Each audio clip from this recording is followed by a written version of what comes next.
तो हेलो दोस्तों, welcome back to my new video. दोस्तों आज की इस वीडियो में हम समझेंगे पार्ट्स ऑफ स्पीच क्या होता है, पार्ट्स ऑफ स्पीच से रिलेटेड जो प्रकार होते हैं, टाइप्स होते हैं, जैसे noun, pronoun, verb, adjective, adverb, preposition, conjunction, article, interjection, ये सभी क्या होते हैं। ये क्लास सेकेंड है हमारी। पिछली क्लास बहुत ज्यादा इंफॉर्मेटिव रही थी। ये जो आई बटन आपको दिख रहा है वहां से उस क्लास पर आप जा सकते हैं, देख सकते हैं। बहुत सारे ऐसे बेसिक कॉन्सेप्ट हैं जो वहां पर मैंने क्लियर किए हैं, तो वो क्लास आप जरूर देखिएगा। और दोस्तों टाइमिंग है हमारी 7 बजे, यानी कि इवनिंग में 7 बजे आपको हर एक क्लास का नोटिफिकेशन मिल जाएगा। उसके लिए चैनल को सब्सक्राइब करना होगा और नोटिफिकेशन के बेल आइकन को ऑल पर करके सेलेक्ट करना होगा। यहां से यूपी टेट की जितनी भी क्लासेस है आपको एक नोटिफिकेशन के माध्यम से मिलती रहेंगी। तो आज हम डिस्कस करेंगे पार्ट्स ऑफ स्पीच के बारे में। तो चलिए वीडियो को शुरू करते हैं। तो हेलो दोस्तों, मेरा नाम है गौरव और स्वागत है आपका मेरे यूट्यूब चैनल टीचिंग बाय गौरव सर में। तो दोस्तों पार्ट्स ऑफ स्पीच को शुरू करने से पहले मैं आपको थोड़ा सा समझाना चाहूंगा कि आखिर ये पार्ट्स ऑफ स्पीच होती क्या। उससे रिलेटेड एक एग्जाम्पल देने का ट्राई करूंगा जिससे आपकी समझ में आ जाए कि पार्ट्स ऑफ स्पीच होती क्या है, ये जो पॉइंट है ना इसका क्या मतलब है। तो दोस्तों जिस तरीके से एक कार होती है, उस कार को बनने में हमारे किन किन पार्ट्स की जरूरत होती है। आप कहोगे सर टायर की जरूरत होगी, सीट्स की जरूरत होगी, स्टीयरिंग की जरूरत होगी, ब्रेक्स की जरूरत होगी और भी बहुत सारी चीजें। ये मिलकर क्या बनाती है, कार बनाती है। उसी तरीके से जो स्पीच होती है, जो भाषा होती है, जो सेंटेंसेस होते हैं, उनके फॉर्मेशन में किनका रोल होता है, किनके पार्ट से मिलकर बनते हैं, वो बनते हैं ये जो 9 टाइप के 9 प्रकार के ये जो पार्ट्स आप देख रहे हैं, इनसे मिलकर क्या बनती है, स्पीच बनती है, भाषा बनती है, सेंटेंसेस बनती है। बिना इनके हमारे सेंटेंसेस या भाषा पॉसिबल ही नहीं है, इसलिए इसको नाम दे दिया जाता है पार्ट्स ऑफ स्पीच। ये वाला पॉइंट क्लियर हुआ। अब ये 9 प्रकार के कौन कौन से हैं, हिंदी भी इनके आपके सामने दिख रही होगी। पहला हमारा नाउन, दूसरा प्रोनाउन, तीसरा वर्ब, फिर adjective, article, preposition, adverb, conjunction और इंटरजेक्शन। दोस्तों ये 9 टाइप के हमारे प्रकार होते हैं, पार्ट्स होते हैं स्पीच के। अगर आप इन 9 टाइप्स के जो पार्ट्स हैं स्पीच के, इनको समझ लेते हैं बहुत अच्छे तरीके से, तो जो ग्रामर के बड़े बड़े टॉपिक्स हैं उनको समझने में आपको कहीं भी कोई भी प्रॉब्लम क्रिएट नहीं होगी और बड़े ही आसानी से आप किसी भी एग्जाम में इनसे रिलेटेड जो भी क्वेश्चन आते हैं एमसीक्यूज के फॉर्मेट में, उनको टैकल करना, आंसर फाइंड आउट करना बहुत आसान हो जाएगा। तो इनको समझ लेते हैं। यहाँ पर मैं छोटा सा इनका ओवरव्यू दे देता हूं। तो पहला पॉइंट है हमारा दोस्तों नाउन। ये नाउन क्या होता है दोस्तों, नाउन का पूरी इंग्लिश ग्रामर में जो काम होता है, जो रोल होता है, वो सब्जेक्ट और ऑब्जेक्ट बनने का होता है। इसके सिवा नाउन का कोई काम नहीं है। या दूसरी भाषा में हम बोल सकते हैं नेमिंग वर्ड, यानी कि जिस तरीके से किसी को नाम दे दिया जाता है, जैसे राम, सीता, गीता, रोहन, सोहन, ये सभी क्या होते हैं, नेमिंग वर्ड होते हैं। और इन्हीं नेमिंग वर्ड को हम क्या बोल देते हैं, नाउन बोल देते हैं। दूसरा पॉइंट आ जाता है हमारा प्रोनाउन। ये प्रोनाउन क्या होता है तो दोस्तों it comes in place of noun, यानी कि जो नाउन की जगह आने वाले शब्द होते हैं, वर्ड्स होते हैं, वो हमारे प्रोनाउन कहलाए जाते हैं। और इनका रोल भी पूरी इंग्लिश ग्रामर में सब्जेक्ट और ऑब्जेक्ट बनने का होता है। तो यहाँ पर दोस्तों थोड़ा एग्जाम्पल से हम समझते हैं। जैसे कि सपोज दैट आपका नाम राहुल कुमार है और मैं आपको बोल रहा हूं कि राहुल एक अच्छा लड़का है, वह काम कर रहा है। अब आपका नाम राहुल कुमार है, लेकिन मैं आपको किससे संबोधित कर रहा हूं, वह से कर रहा हूं, ही से कर रहा हूं। क्या आप अपना नाम ही कुमार लिखते हैं, वह कुमार लिखते हैं? आपका जवाब होगा नहीं सर, मेरा नाम तो राहुल कुमार है। तब भी मैं आपको किससे संबोधित कर रहा हूं, वह से संबोधित कर रहा हूं। तो वह तो आपका नाम नहीं है, लेकिन मैं तो आपको वह बोल रहा हूं। तो जो राहुल की जगह वह आया है, ही आया है, यही हमारा क्या हो जाएगा, प्रोनाउन हो जाएगा। आगे हम समझेंगे। तो यहाँ पर मैं थोड़ा थोड़ा आपको समझाता हुआ चल रहा हूं। तो pronoun it comes in place of noun. Next हमारा पॉइंट आता है वर्ब। तो वर्ब क्या होती है दोस्तों, जो एक्शन वर्ड्स होते हैं। एक्शन यानी कि जो क्रिया बताते हैं, आपकी स्टेट यानी कि अवस्था बताते हैं। तो जो अवस्था या आपकी क्रिया बताते हैं वही हमारी वर्ब हो जाती है इंग्लिश ग्रामर में। नेक्स्ट हमारा पॉइंट है एडजेक्टिव, जिसे हम हिंदी में विशेषण बोलते हैं। ये क्या काम करता है एडजेक्टिव, पूरी इंग्लिश ग्रामर में क्वालिटी बताता है केवल नाउन की, या वो शब्द जो नाउन के लिए आते हैं, संज्ञा के लिए आते हैं, वो हमारे एडजेक्टिव बन जाते हैं। नेक्स्ट हमारा पॉइंट है आर्टिकल। आर्टिकल हमारे ए एन दा होते हैं, इस बात को आपको ध्यान में रखना है।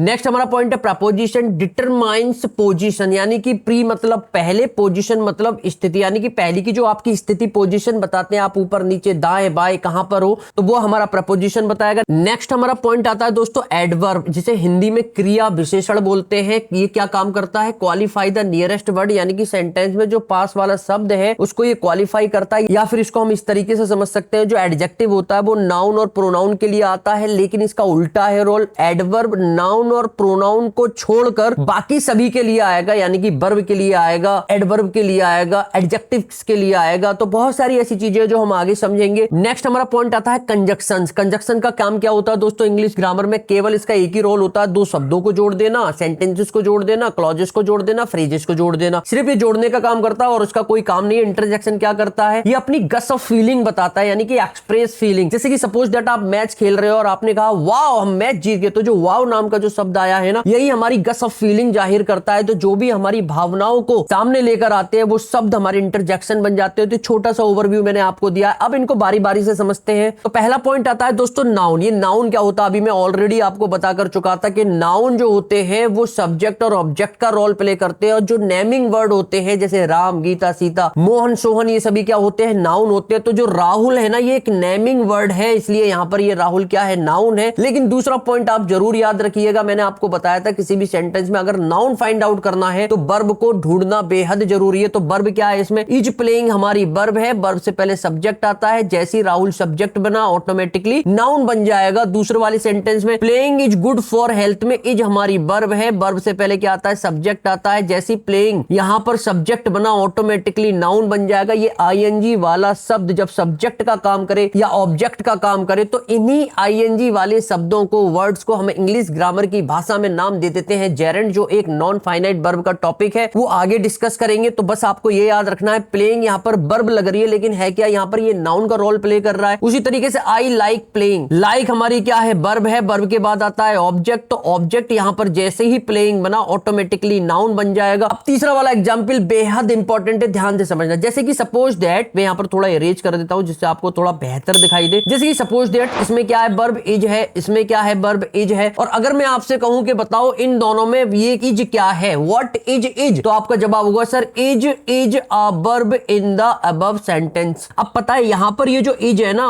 वर्ब से पहले आ रहा है, ये हमारी वर्ब है, इज से पहले एक और इज आ रहा है जो सब्जेक्ट बन रहा है, जैसे ये सब्जेक्ट बना ऑटोमेटिकली नाउन बन जाएगा। तो इज यहां पर अब किसका रोल प्ले कर रहा है, ये नाउन का रोल प्ले कर रहा है। ये कुछ खेल होता है इंग्लिश ग्रामर का, यानी कि हमारे सेंटेंस में जो वर्ड की प्लेस वैल्यू होती है वो डिसाइड करती है कि वो एडजेक्टिव बनेगा, वो वर्ब बनेगा या वो नाउन बनेगा। ठीक है, तो ये छोटा सा ओवरव्यू मैं आपको दे रहा हूं, आई थिंक चीजें समझ में आ रही होंगी। नेक्स्ट हमारा पॉइंट आता है दोस्तों प्रोनाउन, जिसको हिंदी में सर्वनाम बोलते हैं, और इनका पूरी इंग्लिश ग्रामर में जो काम होता है वो सब्जेक्ट और ऑब्जेक्ट बनने का होता है। ऑलरेडी मैं अभी आपको बता कर चुका था, और इनको 3 पर्सन में कैटेगराइज्ड कर दिया गया है। पहला आता है फर्स्ट पर्सन, फिर आता है सेकंड पर्सन, फिर आता है थर्ड पर्सन। फर्स्ट पर्सन में हम आई और बी को रखते हैं, सेकंड पर्सन में हम यू को रखेंगे, और थर्ड पर्सन में हम ही, सी, दे, इट को रखेंगे। और जब इनका रोल जो होता है वो सब्जेक्ट और ऑब्जेक्ट का बनने का होता है, तो यहां पर आई क्या है, हमारा सब्जेक्ट है और इसका ऑब्जेक्ट मी हो जाएगा, बी का ऑब्जेक्ट अस हो जाएगा, यू का ऑब्जेक्ट यू ही रहेगा, ही का ऑब्जेक्ट हिम, सी का ऑब्जेक्ट हर, दे का ऑब्जेक्ट देम, इट का ऑब्जेक्ट इट ही रहेगा। ये बात आपको ध्यान में रखनी है। एग्जाम्पल के थ्रू थोड़ा सा और अच्छे तरीके से समझ लेते हैं। तो यहां पर दोस्तों एक एग्जाम्पल मैंने लिखा हुआ है, जैसे Sita is a good girl, Sita is reading a book. यहां पर आप देख सकते हैं सेंटेंस में ये जो सीता है ना, ये रिपीट हो रही है, यानी कि दोबारा भी सीता आ रहा है। तो कभी भी हम जब सेंटेंसेस लिखते हैं तो पहले सेंटेंस में हम नाउन लिखेंगे, लेकिन जब दूसरा सेंटेंस वही नाउन का रिपीटेशन हो रहा हो तो वहां पर नाउन नहीं आएगा, प्रोनाउन हो जाएगा। तो इसलिए अब यहां पर सीता तो सीता रहेगा, लेकिन दूसरे वाले सेंटेंस में सीता की जगह क्या हो जाएगा, सी हो जाएगा, जो एक प्रोनाउन है। यानी कि प्रोनाउन ने काम क्या किया, नाउन की रेपिटेशन को रोक दिया और नाउन की जगह आ गया। बस ये काम होता है प्रोनाउन का। एक और एग्जांपल से समझते हैं, Rahul is my best friend, Rahul is playing a game. यहां पर राहुल दोबारा से रिपीट हुआ है, जो सेंटेंस फॉर्मेशन के लिए बिल्कुल गलत है। तो सेंटेंस कैसे बनेगा, जब राहुल है तो राहुल की जगह यहां पर क्या हो जाएगा, ही हो जाएगा, यानी कि Rahul is my best friend, he is playing a game. समझ में आ गया। अगला समझते हैं एग्जांपल, सीता एंड राहुल। अब यहां पर दो लोगों की बात हो रही है, are my best friend, Sita and Rahul फिर दोबारा से रिपीट हुए हैं, जो सेंटेंस फॉर्मेशन के लिए बिल्कुल रॉन्ग है। आर प्लेइंग अ गेम, तो किस तरीके से सेंटेंस बनेगा, सीता एंड राहुल, यानी कि पहले जब हम सेंटेंस शुरू करते हैं तो नाउन जो होगा वो वही रहेगा, लेकिन अगला वाला जो सेंटेंस होगा वो नाउन की जगह प्रोनाउन ले लेगा, यानी कि Sita are my best friends they. अब इस सीता और राहुल की जगह किसने ले ली, दे ने ले ली, वे ने ले ली। क्यों ले ली, क्योंकि सीता और राहुल दो लोग हैं। जब ये दो लोग होंगे तो ये प्लूरल हो जाएगा, अब प्लूरल हो जाएगा तो प्रोनाउन भी प्लूरल आएगा, जिसे हम वे यानी कि दे बोलते हैं, आर प्लेइंग अ गेम। तो इस तरीके से प्रोनाउन का यूज होता है इंग्लिश ग्रामर में। नेक्स्ट पॉइंट आता है दोस्तों हमारा वर्ब, यानी कि जिसे हिंदी में क्रिया बोलते हैं। ये होती क्या है, तो दोस्तों वर्ब दो टाइप की होती है, एक होती है हेल्पिंग वर्ब, एक होती है मेन वर्ब। अब ये हेल्पिंग और मेन वर्ब क्या होती हैं, तो दोस्तों इसको हमने कुछ पार्ट्स में कैटेगराइज्ड किया है, यानी कि पहले नंबर पर आती है बी फॉर्म। अब बी फॉर्म में कौन कौन सी आने वाली हेल्पिंग वर्ब है, तो बी फॉर्म से निकलकर जो वर्ब आई है ना, वो is, am, are, was, verb, be, being, been होती हैं, इस बात को आपको ध्यान में रखना है। दूसरे नंबर पर आती है हमारी हैव। अब हैव से निकलकर आने वाली वर्ब कौन कौन सी होती है? हैज होती है, हैव होती है, हैड होती है, ये बात आपको ध्यान में रखनी है। तीसरे नंबर पर आती है हमारी डू वाली वर्ब। अब डू वाली वर्ब से निकलकर आने वाली वर्ब कौन कौन सी है? डू हुई, डज हुई और डिड हुई, इस बात को भी आपको ध्यान में रखना। अगला आता है हमारा मॉडल, जिसे हम मॉडल भी बोलते हैं। तो फोर्थ नंबर पर मॉडल हमारी कौन कौन सी होती है? Can, could, may, might, will, shall, would, should, need, ought to,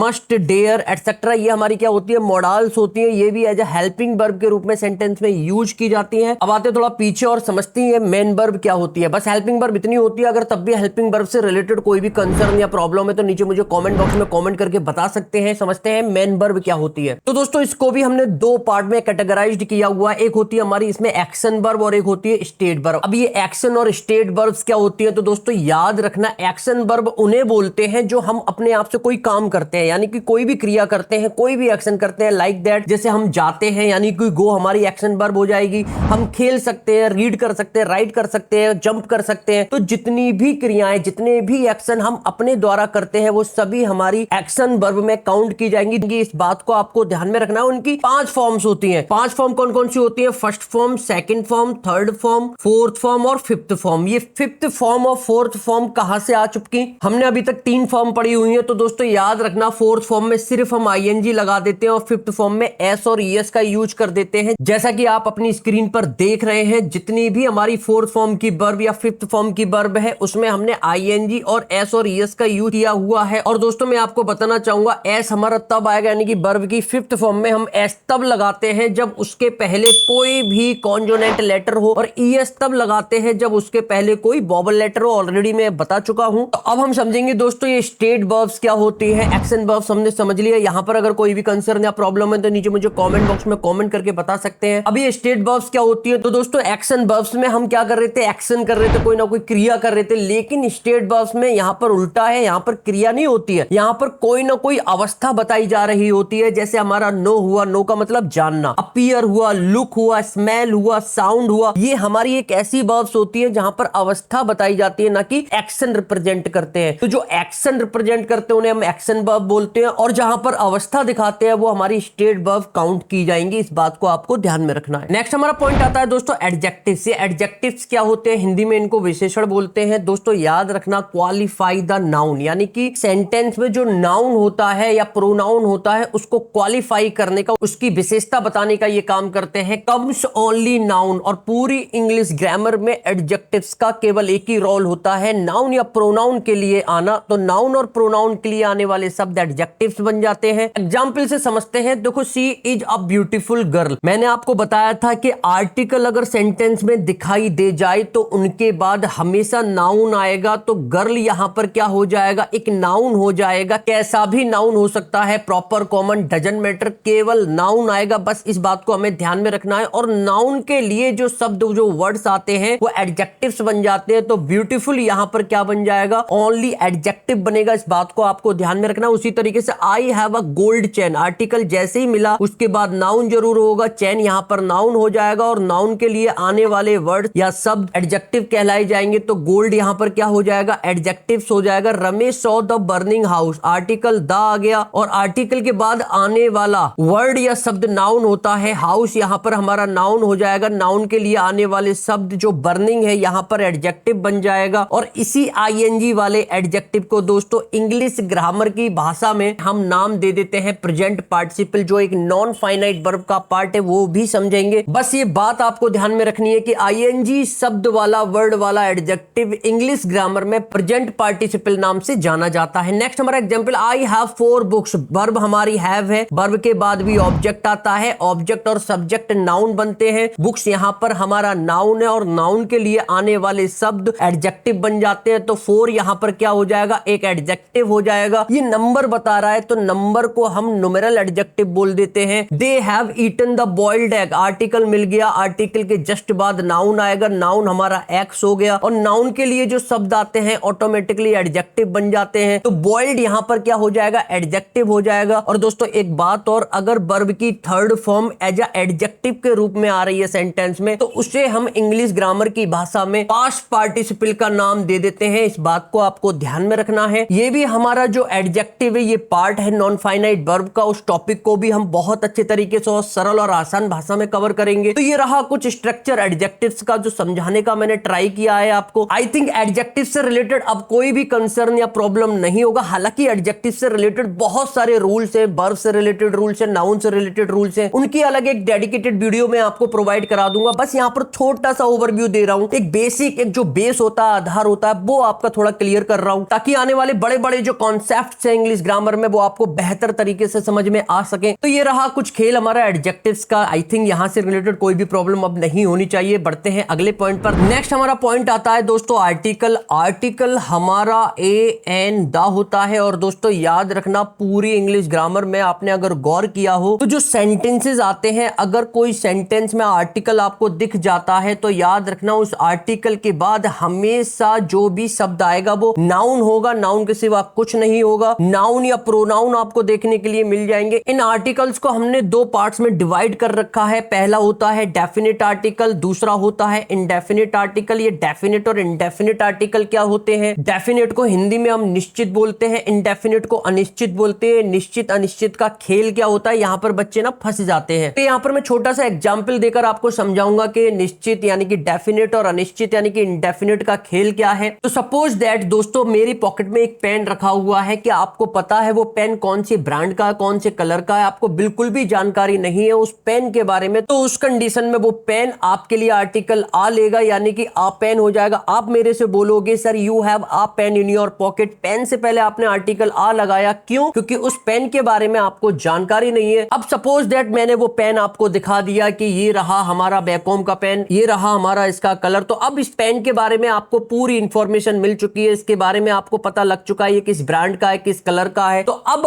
आपके लिए ये पेन आप पेन नहीं रहेगा, ये द पेन हो जाएगा। तो उस कंडीशन में आप मेरे से बोलोगे sir you have the pen in your pocket. The इसलिए लगाओगे क्योंकि लिसनर और स्पीकर दोनों को उस चीज के बारे में पता है, जानकारी है। तो उस कंडीशन में वो फिर आपके लिए हो जाएगा द पेन, यानी कि अब आप मेरे से बोलोगे sir you have the pen in your pocket. तो एक छोटा सा मैंने एग्जांपल देकर आपको समझाने का ट्राई किया। हालांकि आर्टिकल से रिलेटेड यहां पर बहुत सारे ऐसे रूल्स है जहां से रिलेटेड एमसीक्यूज एग्जामिनर के द्वारा एग्जाम में पूछे जाते हैं। ये एक छोटा सा एग्जांपल देकर मैंने आपको समझाने का ट्राई किया है। वो सभी रूल जो आर्टिकल से रिलेटेड हैं वो आने वाली वीडियोस में आपको मिल जाएंगे, तो बिल्कुल भी निराश मत होइएगा। यहां पर मैं थोड़ा सा आपका बेसिक क्लियर करने का ट्राई कर रहा हूं ताकि आपका बेस और जो आधार है वो क्लियर हो जाए कि आर्टिकल वगैरह ये सब होते क्या है। दोस्तों हमने डेफिनेट और इंडेफिनेट आर्टिकल को थोड़ा एग्जांपल से समझ लिया। अब हम समझेंगे कि आर्टिकल एन कब आएगा, आर्टिकल आ कब आएगा। दोस्तों याद रखना, किसी भी शब्द से पहले या तो आप उसको हिंदी में लिखकर देख लेना, या आ से लेकर अंग तक का जो साउंड आता है याद रखना उसके पहले आर्टिकल एन आएगा, और का से लेकर ज्ञा तक का हिंदी वर्णमाला के अकॉर्डिंग जो साउंड आएगा उसके पहले आर्टिकल आएगा। जैसे यहां पर आप देख सकते हैं करण इज द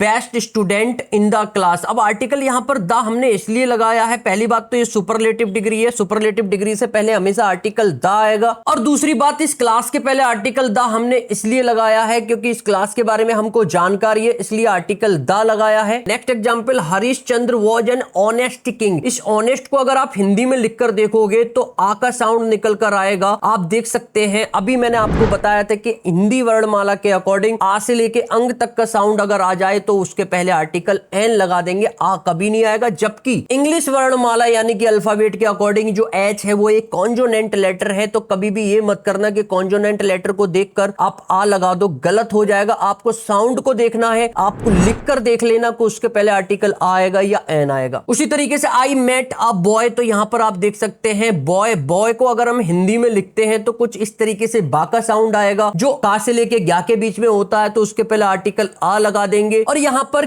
किसी एक स्पेसिफिक बॉय की बात नहीं की गई है, कोई भी बहुत सारे लड़कों में से कोई एक लड़के की बात की गई है, इसलिए आर्टिकल हमने आ लगाया है। इन द स्टोर, अब स्टोर के बारे में हमें जानकारी है इसलिए आर्टिकल हमने द लगा दिया है। स्टोर को हमने क्या कर दिया, स्पेसिफिक कर दिया है, पर्टिकुलर कर दिया, इसलिए आर्टिकल द लगा दिया है। तो यहां पर आर्टिकल से रिलेटेड मैंने आपको समझाने का ट्राई किया। अगर कोई भी कंसर्न या प्रॉब्लम है आर्टिकल से रिलेटेड तो मुझे कमेंट बॉक्स में कमेंट करके बता सकते हैं। हालांकि आर्टिकल से रिलेटेड जो रूल्स है आने वाली वीडियोज में आपको प्रॉपर वे में मिलते रहेंगे, उसके लिए चैनल को सब्सक्राइब करना होगा। बढ़ते हैं आगे। यहां पर मैंने आर्टिकल से रिलेटेड दोस्तों छोटा सा एक टेस्ट लेने का ट्राई किया। आपको बताना है कि यूनिवर्सिटी से पहले क्या आएगा, आएगा या एन आएगा, अम्ब्रेला से पहले क्या आएगा, एमएलए से पहले क्या आएगा, एनसीसी ऑफिसर से पहले क्या आएगा। तो चलो समझते हैं कि आखिर आएगा या एन आएगा। अभी मैंने आपको बताया था हिंदी वर्णमाला को आपको फॉलो करना है, आ से लेकर लेके अंग तक का अगर साउंड आ जाए तो एन लगा देना, का से लेके ज्ञा तक का साउंड आ जाए तो आ लगा देना। या फिर इनको ना हिंदी में लिखकर देख लेना, जैसे यूनिवर्सिटी को अगर हम हिंदी में लिखते हैं तो कुछ इस तरीके से लिखते हैं, पहला जो साउंड आएगा वो या यज्ञ का होगा, जो का से लेके ज्ञा के बीच में होता है, तो उसके लिए हम क्या लगा देंगे, आर्टिकल आ लगाएंगे, एन नहीं आएगा। अम्ब्रेला को अगर हम हिंदी में लिखते हैं तो कुछ इस तरीके से लिखते हैं, तो पहला जो हिंदी वर्णमाला का साउंड है वो आ रहा है, तो आ से लेके अंग के बीच में जो भी साउंड आएगा तो उसके पहले हम आर्टिकल आ लगाएंगे, यहां पर ए नहीं होगा कि जो हिंदी वर्णमाला है उसको हम यहां पर फॉलो करेंगे, उसका साउंड यहां पर हम फॉलो करेंगे, तो उसके अकॉर्डिंग यहां पर एन आ जाएगा। वैसे ही एमएलए, एमएलए को अगर हम हिंदी में लिखते हैं तो कुछ इस तरीके से लिखते हैं, पहला जो लेटर आ रहा है वो ए का आ रहा है, यानी कि आ से लेके अंग के बीच में आ रहा है, तो यहां पर हम एन लगाएंगे, आर्टिकल आ नहीं आएगा। उसी तरीके से एनसीसी ऑफिसर को अगर हम हिंदी में लिखते हैं तो जो पहला लेटर आ रहा है इसमें भी ए का आ रहा है, जो हिंदी वर्णमाला के अकॉर्डिंग आ से लेके अंग के बीच में है, तो यहां पर भी एन आ जाएगा, आर्टिकल आ नहीं आएगा। तो ये छोटी सी एक्सरसाइज थी जो मैंने समझाने का ट्राई किया है आ और एन से रिलेटेड। बढ़ते हैं अगले पॉइंट पर। नेक्स्ट हमारा पॉइंट आता है प्रपोजिशन। हिंदी में इनको संबंध सूचक अव्यय बोलते हैं। इनका रोल क्या होता है इंग्लिश ग्रामर में, जो पोजीशन यानी कि स्थिति बताते हैं। प्री का मतलब होता है पहले, पोजीशन का मतलब होता है स्थिति, जो आपकी पहले की स्थिति बताते हैं वही हमारी प्रपोजिशन हो जाती है। जैसे कि आप ऊपर हो, नीचे हो, दाएं हो, बाएं हो, आगे हो, पीछे हो, तो ये सभी चीजें आपकी प्रपोजिशन डिफाइन करती हैं इंग्लिश ग्रामर में। ये भी दो प्रकार की होती है, एक बेसिक प्रपोजिशन होती है, एक फिक्स्ड प्रपोजिशन होती है। जो एग्जामिनर क्वेश्चन पूछेगा आपको वो यहां से पूछेगा, यहां से अब ज्यादा नहीं पूछता है, बहुत रेयरली चांसेस है कि आपको यहां से क्वेश्चन देखने के लिए एग्जाम में मिल जाए। हमें इनको ज्यादा फोकस करना है, हालांकि इनको भी फोकस करेंगे लेकिन इनको हम ज्यादा प्रायोरिटी पर रखेंगे। तो बेसिक प्रपोजिशन कौन कौन सी होती है, इन हुआ, एट हुआ, ऑन हुआ, अपॉन हुआ,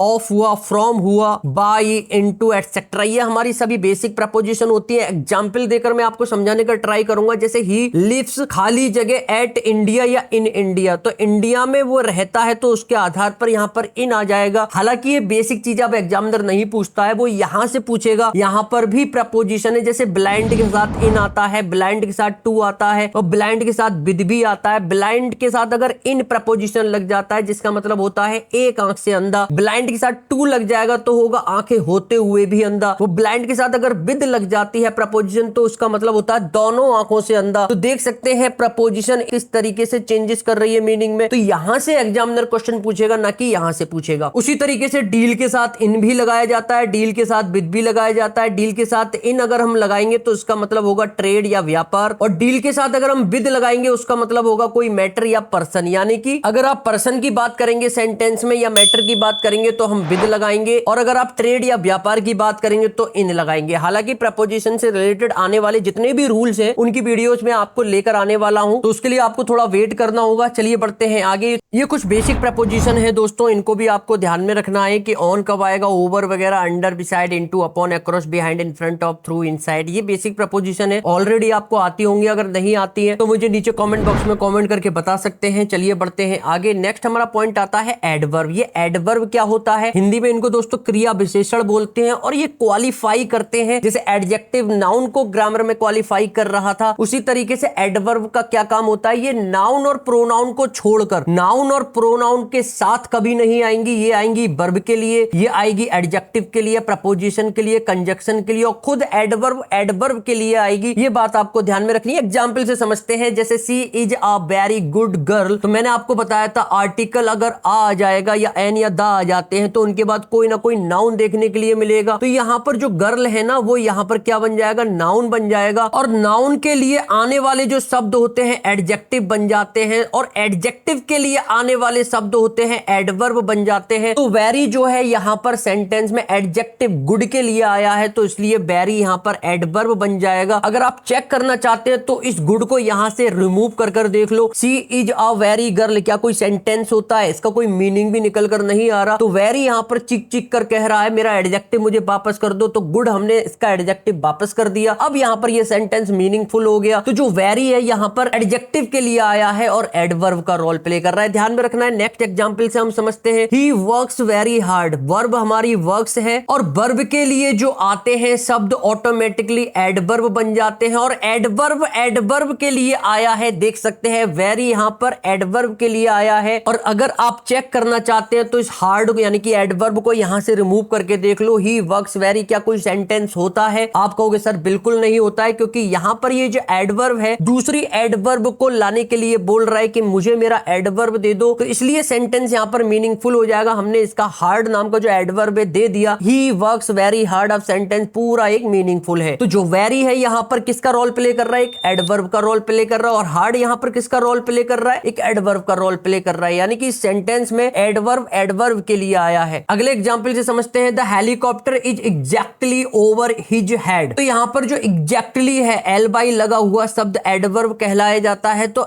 एल वाई वाला ये जो एडवर्ब है अब प्रपोजिशन के लिए आया है। प्रपोजिशन यहां पर ओवर है, इस बात को आपको ध्यान में रखनी है। और प्रपोजिशन के बाद आने वाला शब्द हमेशा नाउन होगा। तो हेड यहां पर क्या है? एक नाउन है जो हमेशा ऑब्जेक्ट का रोल प्ले करेगा। और नाउन के लिए जो आने वाले शब्द हैं एडजेक्टिव कहलाए जाएंगे। तो हिज यहां पर क्या रोल प्ले कर रहा है? एक एडजेक्टिव का रोल प्ले कर रहा है। एक और एग्जांपल से समझते हैं, what ever today I am, जो भी मैं आज कुछ हूं, only because of my mother, केवल मैं अपनी मां की वजह से हूं। तो ओनली जो आया है वो बिकॉज ऑफ के लिए आया है। बिकॉज ऑफ यहां पर एक कंजक्शन का काम कर रहा है। तो कंजक्शन के लिए भी एडवर्ब आते हैं, इस बात को आपको ध्यान में रखना है। नेक्स्ट एग्जांपल से समझते हैं, ही वर्क्स हार्ड। तो यहां पर आप देख सकते हैं इस सेंटेंस में जो वर्क्स है वो क्या है? एक वर्ब है। और वर्ब के लिए आने वाले जो शब्द होते हैं वो एडवर्ब बन जाते हैं। तो यहां पर ये जो एडवर्ब है वर्ब के लिए आया है। अगर आपको चेक करना है तो इस वर्क्स यानी कि जो वर्ब है उसको रिमूव करके सेंटेंस को पढ़ सकते हैं। ही हार्ड, क्या ही हार्ड कोई सेंटेंस होता है? नहीं होता, क्योंकि एक सेंटेंस को जरूरत होती है एक वर्ब की। तो ही वर्क्स हार्ड ये अब एक मीनिंगफुल सेंटेंस बन चुका है। तो यहां पर ये जो हार्ड नाम का एडवर्ब है, ये जो वर्क्स नाम की वर्ब है इसके लिए आया है। तो यहां पर एडवर्ब वर्ब के लिए भी आता है। तो एडवर्ब से रिलेटेड जो बेसिक चीजें होती है वो सभी चीजें हमने कवर कर ली। और छोटा छोटा ओवरव्यू मैं आपको यहां पर देता जा रहा हूं ताकि आपका जो बेसिक जो आधार जो बेस है वो क्लियर होता चला जाए। और इनसे रिलेटेड जो रूल्स लेकर आने वाला हूं अगली वीडियोज में, वो रूल्स आपको प्रॉपर आसानी से समझ में आ सके। चलिए बढ़ते हैं आगे। नेक्स्ट हमारा पॉइंट आता है दोस्तों कंजक्शन। इसको हिंदी में समुच्चय बोधक बोलते हैं, दूसरी भाषा में इनका नाम ज्वाइनिंग वर्ड होता है। यानी कि जो जोड़ने का काम करते हैं उन्हें हम कंजक्शन बोलते हैं। पूरी इंग्लिश ग्रामर में कंजक्शन का केवल एक ही रोल होता है, ये दो शब्दों को जोड़ते हैं, दो फ्रेजेस को जोड़ते हैं,